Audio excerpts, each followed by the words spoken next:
Spain, 20 shots on goal. Argentina, 20 attempted assaults. That's not a joke. That is the actual stat line from the 2026 World Cup final. And if you were on Twitter, on Reddit, on TikTok, anywhere in the world last night, you already know exactly what people were saying because it was the same thing over and over again in every language on the planet. What the hell did we just watch? Because that wasn't a World Cup final. That was two completely different sports pretending to share the same field for 120 minutes. One team was playing football. The other team was auditioning for the UFC. And by the time the final whistle went, half the planet was more angry than entertained, more relieved than emotional, and asking one very uncomfortable question. Was that honestly the worst World Cup final ever played? Not one of the worst. Not top 5. The worst. Ever. And before you scroll past thinking this is another salty English take from a guy who's still bitter about a quarterfinal, stay with me for 90 seconds because the numbers are so bad they don't need me to add any flavor. Argentina, the reigning champions, the team of Lionel Messi, went 116 minutes into a World Cup final without registering a single shot on goal. Not on target. Not off target. 0 shots. Then, in the 117th minute, Messi swung a hopeful effort from 30 yards that sailed nowhere near the frame. Then, in the 122nd minute, the ball fell to Simeone from a corner, and he had a swing. That was it. That was the entire attacking output of a World Cup final from the country that lifted the trophy 4 years ago. 2 touches in the opposition box. In 90 minutes plus extra time. 2. Now, in the next 45 minutes, we're going to walk through every single reason this final belongs at the bottom of the barrel. And I promise you, by the time we get to halftime show, to the K-pop, to Michael Buffer screaming, let's get ready to rumble over a football match, to the moment a sitting president literally refused to leave the trophy stage, you're going to agree that this wasn't just a bad final. This was a warning sign for the entire sport. Because when the biggest game on earth becomes a Club World Cup exhibition with a WWE intro and a K-pop concert glued on top, something is very wrong. And someone should probably say it out loud. That's what this channel does.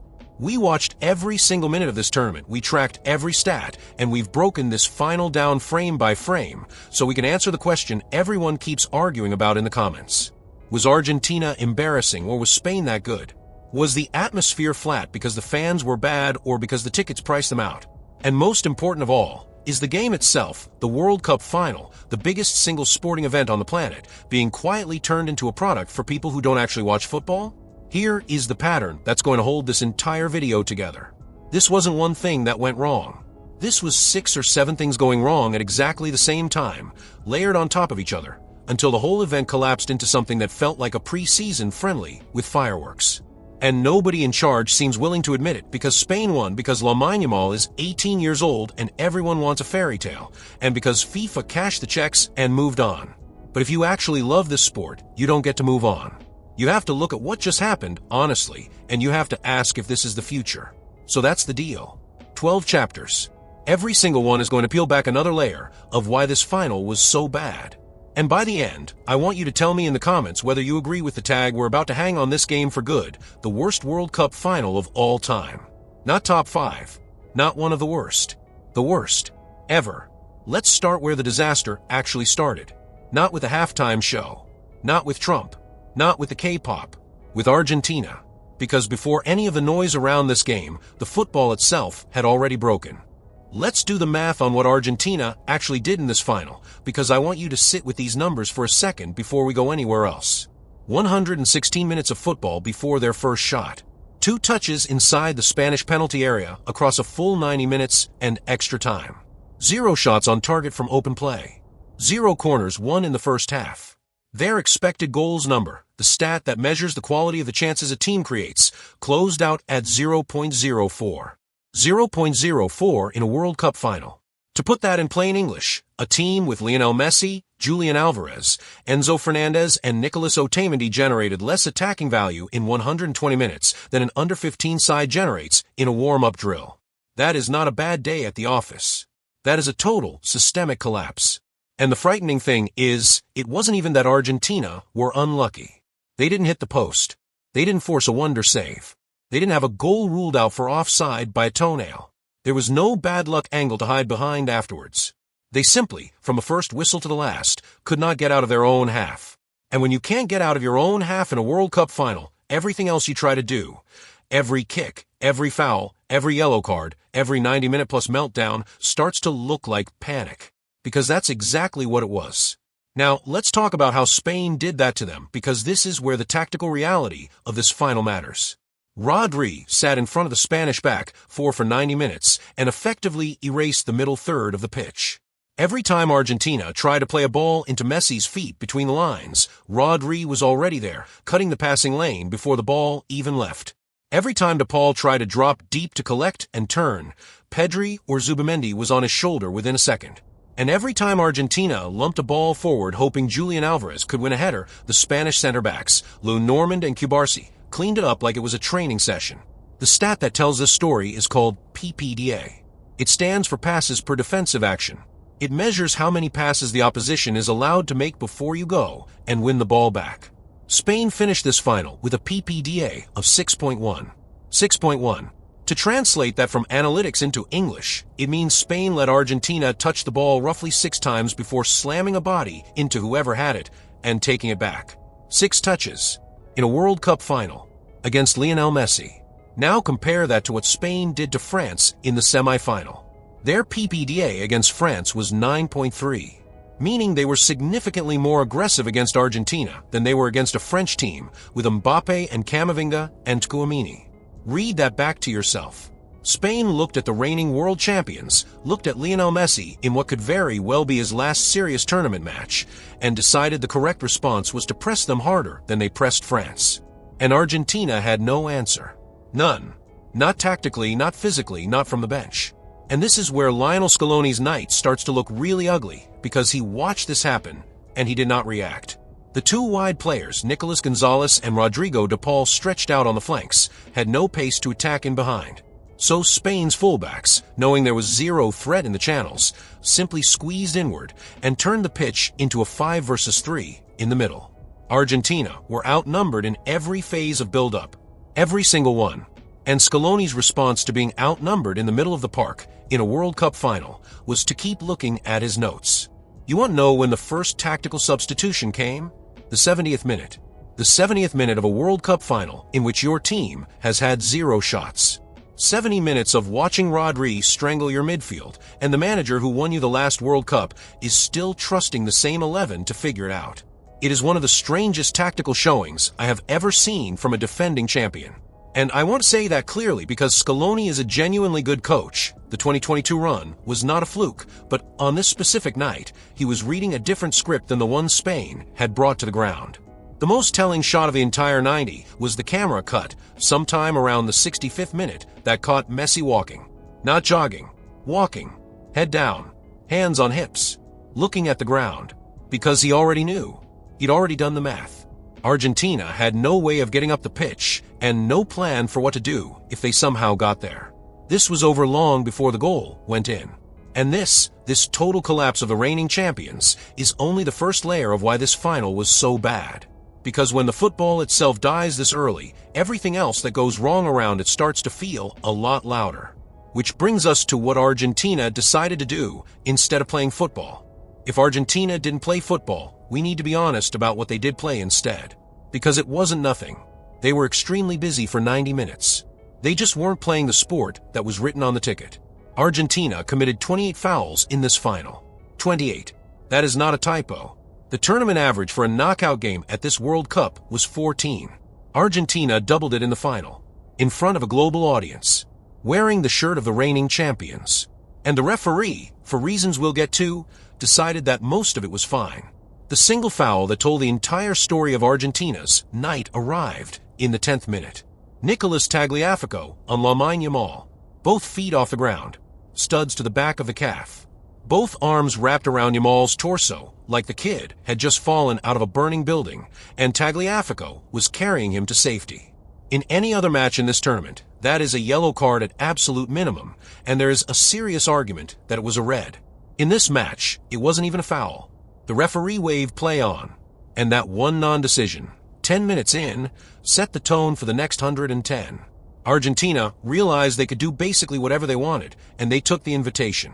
The way to measure how out of hand this got is to look at the yellow card threshold. Every referee in every tournament sets an unspoken bar for what a yellow looks like.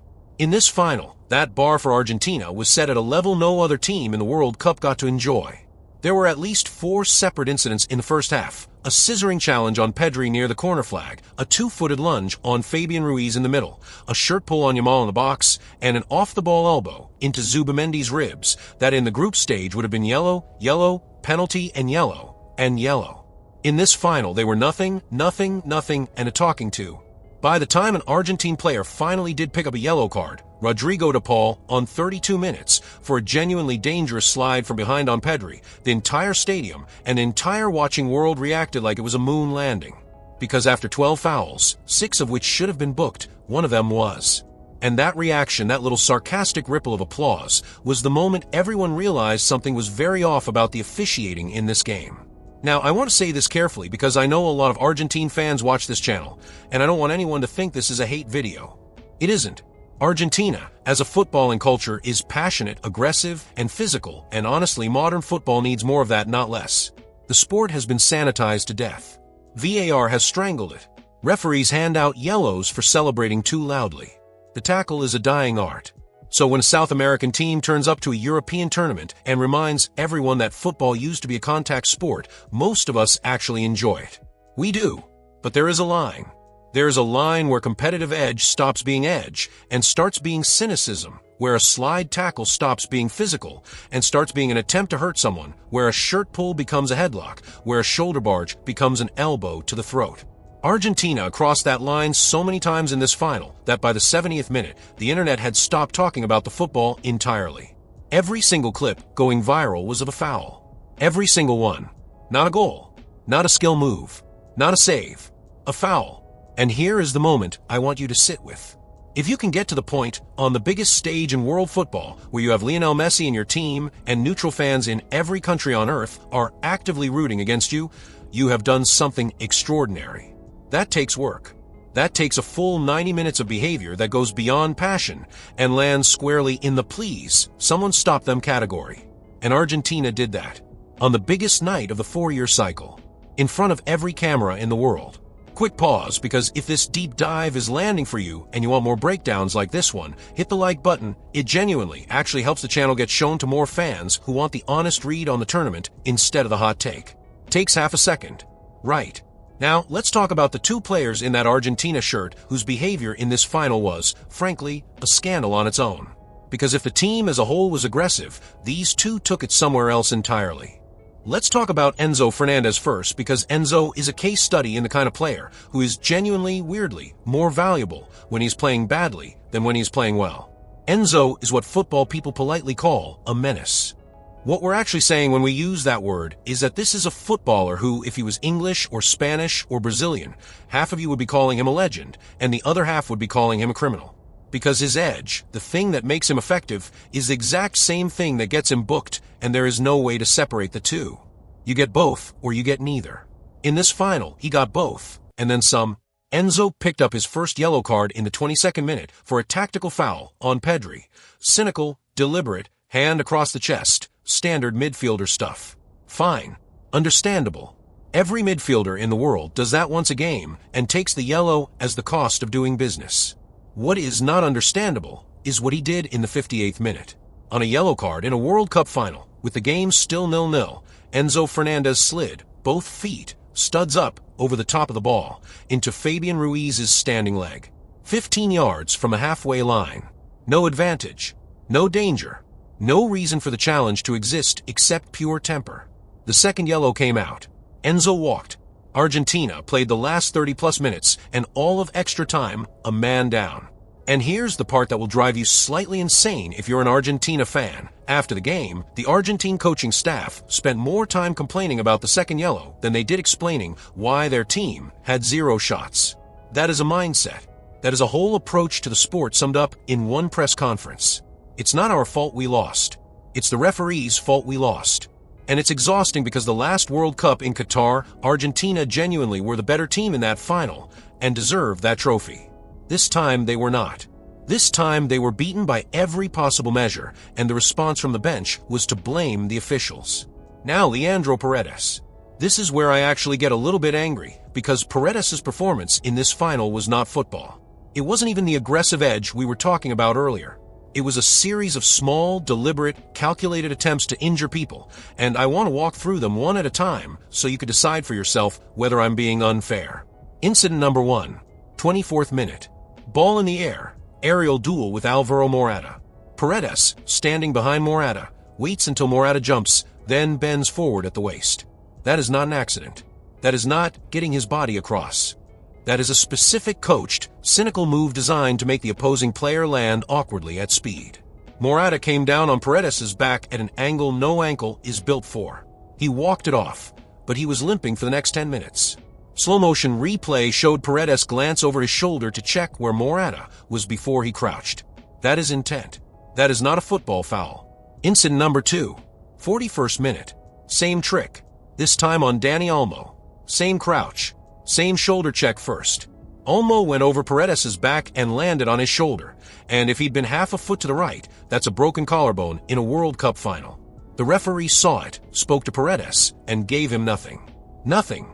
In some parallel universe with a competent referee, Paredes is off in the first half and Argentina plays 70-plus minutes with 9 men. Incident number 3 came in extra time and involved another shirt-pull-turned headlock on Yamal near the corner flag. And then, of course, there was the post-match sequence, which I'm going to give its own segment in a minute, because it deserves it. But before we get there, we need to talk about the moment Spain scored and the specific referee decision that everyone in Argentina is going to be talking about for the next 4 years, because the way that goal came, and the way an earlier one didn't, is where this final actually turned. For 83 minutes, this final was a 0-0 clinic in one team suffocating another. Then, in the 84th, Spain finally scored, and the internet immediately caught fire because in the 79th minute, 5 minutes earlier, Spain had scored a different goal that was ruled out. And the contrast between those two decisions is the single most contested talking point of the entire final. Let me describe the disallowed goal to you exactly as it happened, because most highlight packages have already cut it down to the version that suits their story. Corner from the right. Ball floated to the back post. Cubarsi rises, wins the header, cushions it back across the 6-yard box. Alvaro Morata, in a scrum of bodies, gets a foot to it and pokes it home. Stadium erupts. Spanish bench sprints on. 90 seconds of VAR. Goal disallowed. Reason: foul in the build-up by Morata on Otamendi. The specific contact, and I've watched this replay probably 20 times now, is Morata's right foot resting on Otamendi's left foot as Morata sets his position to shield the ball for the initial cross. Not a stamp. Not a kick. His foot is on Otamendi's foot for maybe a half a second, and Otamendi throws himself backwards like he's been shot. Now, is that a foul? Technically, by the actual letter of the current interpretation, standing on an opponent's foot can be given as a foul. Sure, but here's the honest question. If that identical piece of contact happens in the 79th minute of a group stage game between, say, Uruguay and Portugal, does the referee stop the game, walk to the monitor, watch 3 angles, and disallow the goal? He does not. Not a chance. That is a call that only gets made when the officiating team is looking for a reason to keep the game 0-0. And the pattern of how this specific referee handled contact for the previous 78 minutes suggested exactly that. Now compare that to the goal that actually stood. 84th minute. Free kick from a wide left position. Yamal, with his weaker foot, curls a ball into the mixer. Argentine defense flat-footed. Ferran Torres, unmarked at the back post because Molina lost him at the near, meets it first time on the half volley and buries it into the roof of the net. 90-plus minutes of nothing, and it comes from an 18-year-old set piece and a striker most Spanish fans had been begging Luis de la Fuente to drop for the last 6 months. And I have to say something about Ferran Torres here, because I'm genuinely delighted for him specifically. Ferran has spent the entirety of this tournament being written about as a passenger. He hadn't scored in the group stage. He hadn't scored in the round of 16. He'd missed a decent chance against Germany in the quarters.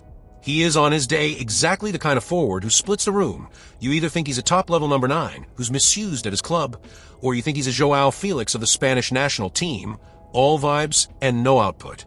And on the biggest possible night, on his weaker foot, with his manager reportedly 1 substitution away from hooking him, Ferran Torres won Spain a World Cup with a half volley he doesn't score 7 out of 10 times.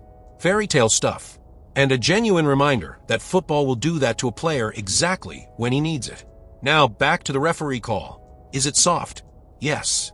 Is it soft enough that if the flip side had happened, if England had scored a goal in a World Cup final and had been ruled out for that identical piece of contact, every single English pundit alive would have written a book about it? Also yes. But, and this is where the honesty part of this video kicks in, we have to be careful about what we're actually arguing here. The disallowed goal came in the 79th minute. Spain scored in the 84th.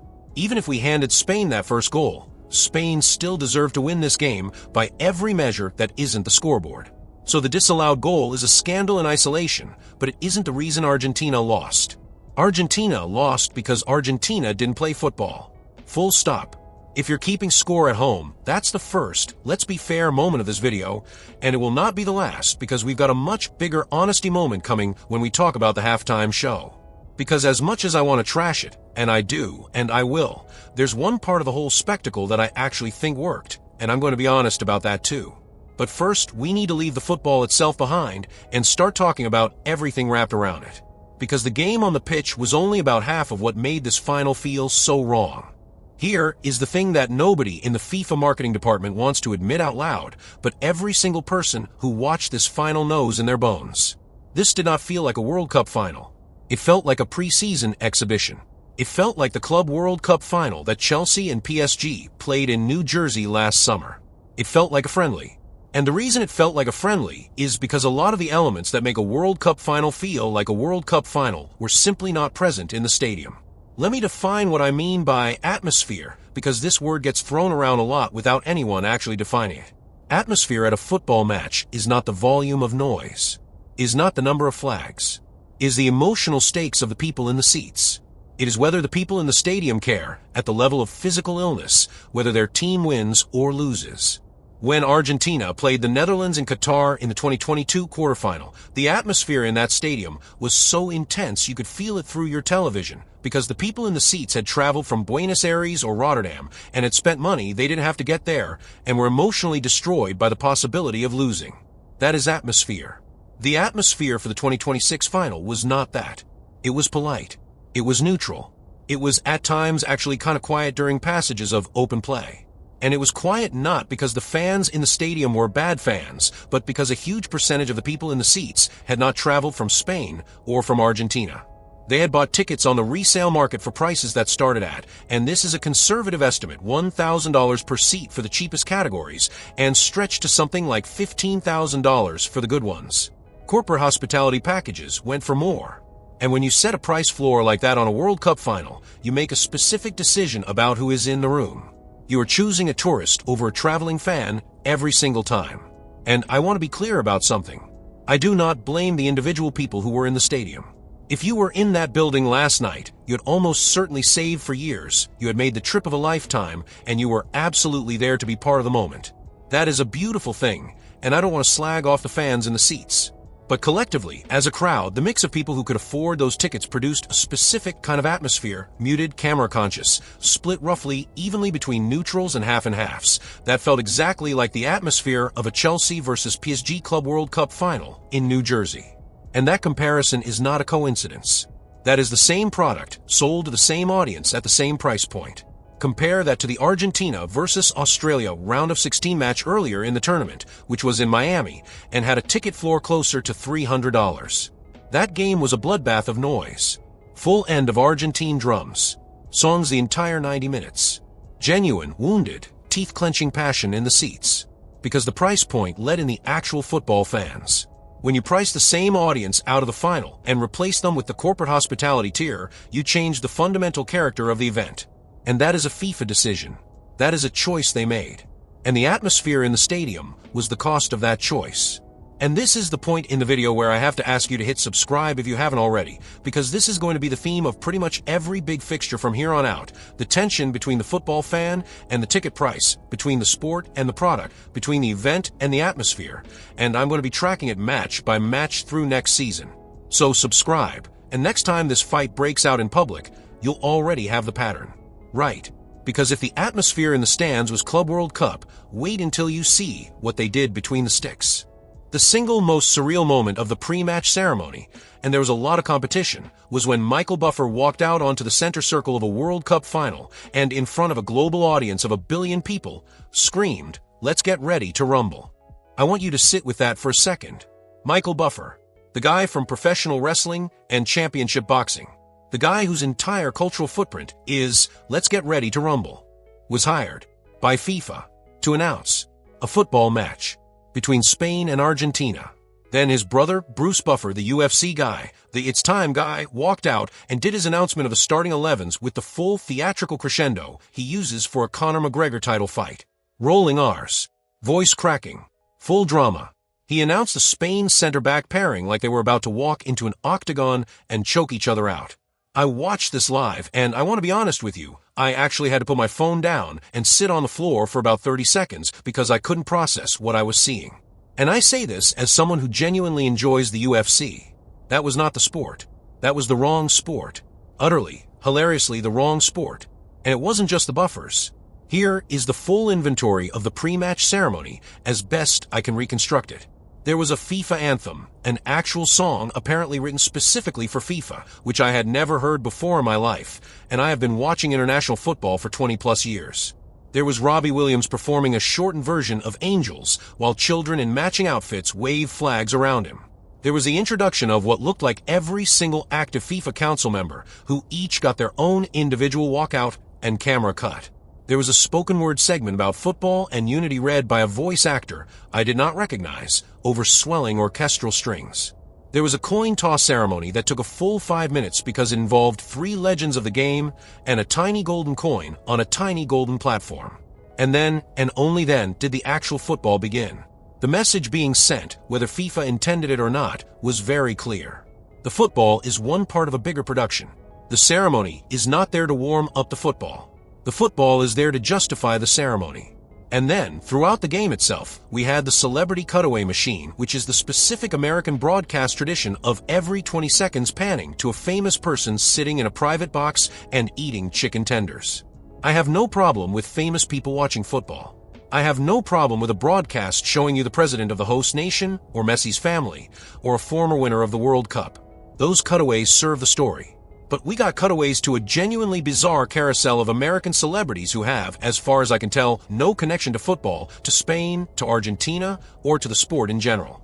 Pharrell Williams got a cutaway. Priyanka Chopra got a cutaway. There was, I swear on my life, a full 4-second hold on Post Malone in a private box wearing what looked like a floor-length white robe. The UK commentary team, God bless them, tried to keep up. They did their best. My personal favorite moment was when the camera caught Pharrell Williams and the commentator, a gentleman who I would estimate is somewhere north of 60, confidently identified him as, quote, aka Rocky. He didn't say ASAP Rocky, and it wasn't even ASAP Rocky in the box. It was Pharrell. So we had a British commentator, live on air, misidentify a musician who has been famous for 25 years as a completely different musician, whose name he then also got wrong. That is the exact spirit of the entire event. Everyone was slightly out of their depth. Nothing quite fit. Nobody quite belonged. And in the middle of all of it, somewhere, 22 footballers were trying to win a World Cup. Now the halftime show. Because we have to. And I want to try to be as fair as I can be about this, because I'm aware that a lot of my reaction to it is filtered through the fact that I am a 30-something Englishman who watches football on the couch, and I am not the target audience for what happened at halftime. So I'm going to describe it neutrally, and then I'm going to give you the parts that actually worked and the parts that did not. Here's what happened. Coldplay opened the show. Chris Martin came out on a raised platform in the middle of the field with a piano, played a shortened version of Viva La Vida, which honestly was one of the more thematically appropriate song choices they could have made, and then transitioned into a version of Fix You, during which a children's choir joined him and started singing in Spanish. That segment actually worked. That segment was, in isolation, quite moving. I will give it credit. Then the show pivoted hard into a K-pop segment led by BTS. And I want to say up front, I have never listened to a BTS song in my life before last night. Nothing against them. I'm just not the demographic. So this was my first ever exposure to a BTS live performance, and I'm going to be honest, I did not understand what I was watching. There was extremely tight choreography from about 30 dancers. There were pyrotechnics. There was a song that I could not identify the language of because the audio mix on the stadium PA was completely blown out. And there were apparently a lot of people in the crowd who were extremely happy about it. Which is great. Genuinely. That's a win for them. It just wasn't for me. Then, and this is where the show went completely off the rails, there was a segment featuring what I could only describe as a Ted Lasso homage in which Jason Sudeikis, in character as Ted Lasso, delivered a 2-minute monologue about believing in yourself, projected on the giant LED floor of the stadium, while dancers in generic soccer kits acted out the plot of the show behind him. I liked the shots. I did. The visual direction on that segment was actually beautiful. The concept was very strange. It was very strange to have a fictional American college football coach who moves to England to coach soccer deliver the emotional centerpiece of the World Cup final halftime show. But I want to give credit where it's due. Visually, that piece was well made. The show closed with an ensemble number where all the performers came out together. Coldplay, BTS, a gospel choir, some kids, and I'm pretty sure also Robbie Williams, although at that point I had lost track, and sang what I think was an original song about the world coming together through football. Big projection of doves. Big global map graphic. The whole 9 yards. Here is my honest overall verdict. The parts that were about music were mostly fine and occasionally good. The parts that were about branding and messaging felt like a corporate training video with a bigger budget. And the running theme, sport brings the world together, love unites us all, football is a global family, was extremely difficult to swallow given the specific political moment. Is genuinely hard to sit through a segment about a borderless global family while the sitting president of the host country is, at that exact moment, 10 meters away, in a private box, presiding over a specific set of policies I don't need to list here. American viewers, this is where I need you specifically. Drop it in the comments. Is a halftime show at a football final normal to you? Is this a thing you enjoy at your own domestic sporting events? Because I need to know if I am being genuinely miserable or if this actually was, as I suspect, a bit much. Then the ceremony. And the ceremony is where this final passed from strange into genuinely embarrassing. And I want to walk you through the exact sequence of events because if you were doing anything else while it was happening, you missed something that will be replayed for the next 20 years as an example of how not to run a trophy presentation. Spain won. The whistle went. Cameras rushed the field. Standard stuff. The FIFA presentation platform was rolled out to the halfway line. A raised stage with a red carpet, the trophy on a plinth in the middle, and space for dignitaries to line up alongside Gianni Infantino and hand out medals to the players as they walked past. This is the standard format. It has been the standard format at every World Cup for as long as I have been alive. The players walk up, they get their medal from a series of officials, they walk to the trophy, they lift the trophy. 2, maybe 3 minutes, tops. That is not what happened. What happened is that Donald Trump, president of the host nation, walked up onto the stage and did not leave. Not during the medal presentation. Not when the Argentine players walked past for their runner-up medals. Not when the Spanish players walked past for their winners' medals. Not when Gianni Infantino gestured, twice, that he should step down. Trump stood on the stage, in the way, for the entire ceremony. And when the moment came for the Spanish captain to lift the trophy, Trump was still there, front and center, hand raised in a fist, presiding over a trophy lift that had nothing to do with him. You have to actually see the footage of Infantino's face during this to understand how surreal it was. Infantino, who is not exactly known for spinal fortitude, is trying to gently, physically, guide Trump off the stage with a hand on the small of his back, steering him, whispering to him, and Trump is not moving. Trump has decided that this is his moment, and there is no combination of body language, whispered request, or global televised humiliation that is going to remove him from it. There is incredibly a shot of Alexia Putellas, wrong tournament, my apologies, of Alvaro Morata approaching Trump and then visibly reconsidering, walking around him, and going to get his winner's medal from Infantino instead. Now, I have to be fair again because that is the standard of this video. There is a version of this moment where you look at it and you go, well, you have to hand it to him. The man has no shame, and there's a certain kind of political courage in simply refusing to be embarrassed. He knows a huge percentage of the room does not want him there. He knows the players do not want him there. He knows the broadcasters do not want him there. And he simply does not care. That is in a weird way a kind of durability. Whether you find that admirable or grotesque probably depends on how you already feel about the man, and I'm not here to argue that side of it with you. What I am here to argue is what it did to the football moment. Because for the players who won that trophy, for Rodri and Yamal, and Pedri and Ferran Torres, that lift was compromised. It was not their pure moment. There was another face in every single wide shot. There was another figure in every single trophy photograph. There was a subplot happening in the middle of what should have been the purest, simplest, most cathartic moment in international football. And that is a theft. A small one, but a theft. And it happened because the host federation and FIFA do not have the political spine to structure a ceremony that protects the players from the politics of the host. Which brings us finally to what all of this actually adds up to, because when you list it out in order, the football, the fouls, the atmosphere, the ceremony, the show, the ending, you don't get a good final that had a few bad moments. You get a bad final that happened to be won by a good team. Because it did not end at the whistle. It never does with this Argentina team, and the post-match sequence at this World Cup final is going to end up being the most legally significant part of the entire night. Let me describe it to you exactly as it happened, and then let me walk you through why every single football federation on the planet needs to look at these clips. Full-time whistle. Extra time. 2-1 to Spain. Argentine players collapse onto the pitch. Spanish players sprint towards the corner where their supporters are grouped. Standard emotional aftermath. Nothing unusual, so far. Then, and this is a matter of public video record, so I'm not editorializing here, 3 things happened in the space of about 90 seconds that turned the post-match into a disciplinary crisis. The first involved Leandro Paredes and Gavi. Paredes, who had already been substituted late in extra time, jogged over to the celebration area where the Spanish players were with their families and began, and there is no other word for this, actively picking a fight. He shoved a Spanish coaching staff member. He got in Dani Olmo's face and said something that Olmo later described in the tunnel as, quote, unrepeatable. Gavi tried to walk him away. Paredes, still on the pitch, still in the eye line of every broadcast camera in the world, then took a full open palm swing at Gavi's head. Missed by inches. Was pulled away by 3 other Argentine players.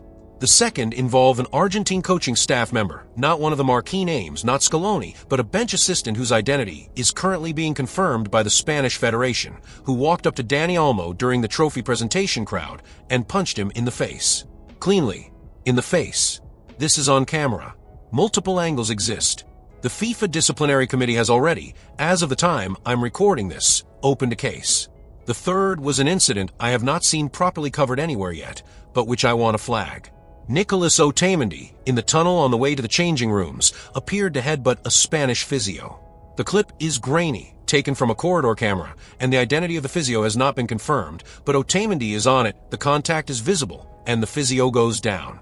If that clip proves out under review, we are looking at a suspension that will follow Otamendi into the next World Cup cycle. Now, Argentina, as a footballing culture, will defend their own to the last minute. I understand that. Every footballing culture does. But at some point the pattern here has to be named for what it is. This is not one player having a bad night. This is not the emotion of a lost final boiling over into a single incident that will be forgotten in a week. This is, on the video record, at least 4 separate acts of physical aggression by different members of the Argentine delegation in the 90 minutes after the final whistle of a World Cup final, on camera, in front of an audience of 1 billion people, in a country that hosted them. There is a version of this story where FIFA does nothing, hands out a couple of one-match bans, moves on, and lets everyone forget. That is the version I am betting on, because that is the version that always happens. But there is a different version where FIFA actually enforces the disciplinary code that already exists, and where Argentina go into the next World Cup missing 4 or 5 significant players for the group stage. I don't know which version we're going to get.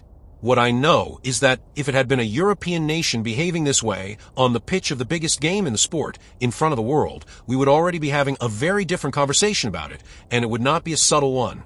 Which brings us finally to the football story that should have been the story of this night, and which almost got completely lost inside all of this, a football story that, in a saner tournament, would have been the entire headline. An 18-year-old just won a World Cup. Let me say that again because in the middle of everything else we've talked about, this fact has been almost entirely buried, and it shouldn't be. Lamine Yamal, born in 2007, is 18 years and 47 days old, and he has now won a European Championship and a World Cup back-to-back. There are footballers with 20-year careers, Ballon d'Or votes, and hundreds of caps who have never gotten close to that trophy cabinet. Lamine Yamal did it before he can legally rent a car in half the countries in Europe. Now, the temptation with a story like this is to just do the numbers on him and move on. And the numbers are astonishing. 6 goal contributions across 7 World Cup matches. 2 assists in the final itself, including the free kick delivery that Ferran Torres put away for the winner. The highest percentage of successful dribbles of any player in the tournament. The most progressive carries of any player in the tournament. Youngest player ever to score in a World Cup knockout match. youngest player ever to record an assist in a World Cup final. He will, absent injury, break records for the next 15 years that we have not even yet imagined records could be broken for. Fine. But the numbers are not actually the interesting story about Yamal. The interesting story is about how he plays under specifically the conditions that broke this final. Because he was the player Argentina were specifically trying to hurt. Every time you looked at the pitch, Yamal was on the receiving end of a foul from an Argentine defender. Tagliafico in the 10th minute. Molina in the 21st, 34th, 43rd, and 62nd. Paredes in the 78th. Argentina fouled Lamine Yamal, specifically, 11 times in 120 minutes. That is once every 11 minutes he was on the pitch. That is not marking. That is a program. And he did not flinch. Not once. Every foul he got back up. Every foul, he went straight back at the same defender the next time down. There was a passage in the second half where Molina brought him down inside 2 minutes, and on the third attack of the sequence, Yamal took Molina on again down the same side, at the same speed, with the same trick, the outside of the foot chop that he uses to change direction without slowing down, and got past him. Molina fouled him again. Yamal got up again. That is not a technical skill you can teach. That is a temperament, and it is the exact temperament that separates the players who win World Cups at 18 from the players who don't. And I want to say this out loud because it matters. The story of the next decade of world football is now being written, and Yamal is going to be at the center of it. He is not the finished article. He will hit rough patches. He will lose form. He will get injured. Barcelona will do what Barcelona always does and periodically break his heart. But the ceiling on this footballer, on the basis of what we watched him do in this tournament, is higher than any player I have watched come through since Messi himself. And there is a version of the next decade where the World Cup Yamal wins is not this one. This one is the appetizer. The next one is the main course. The fact that a story that big had to compete for airtime with Michael Buffer and a president standing in the wrong place on a stage is, honestly, the saddest single sentence I can write about this final. Because in any other tournament, in any other setting, Lamine Yamal is the headline for the next month. In this one, he was a footnote to a circus. And that is a shame that the sport is going to have to sit with for a while. Which leaves us with one last thing to do, which is to actually put a bow on the whole tournament and answer the question we started with. Was that, honestly, the worst World Cup final ever played? So, was this the worst World Cup final of all time? Let's actually try to answer the question we open with, because I owe you a straight answer, not a vibe. Let me define the categories, because worst final can mean 4 or 5 different things. Worst final as a spectacle of football. Worst final in terms of the losing team's performance. Worst final in terms of the officiating. Worst final in terms of the atmosphere. Worst final in terms of the ceremony and the surrounding circus. You can score this final on all 5 of those axes. On the football itself, this final is not the worst of all time. That is a genuinely close race, and the 2010 Spain-Netherlands final still, by most measures, wins that title. That game had 14 yellow cards and 1 red, and produced a single goal in the 116th minute that everybody had stopped watching by the time it went in. 2010 was, technically, uglier as a football contest than this one. On the losing team's performance, this is the worst final ever. Full stop. No World Cup finalist has ever had 0 shots on target from open play.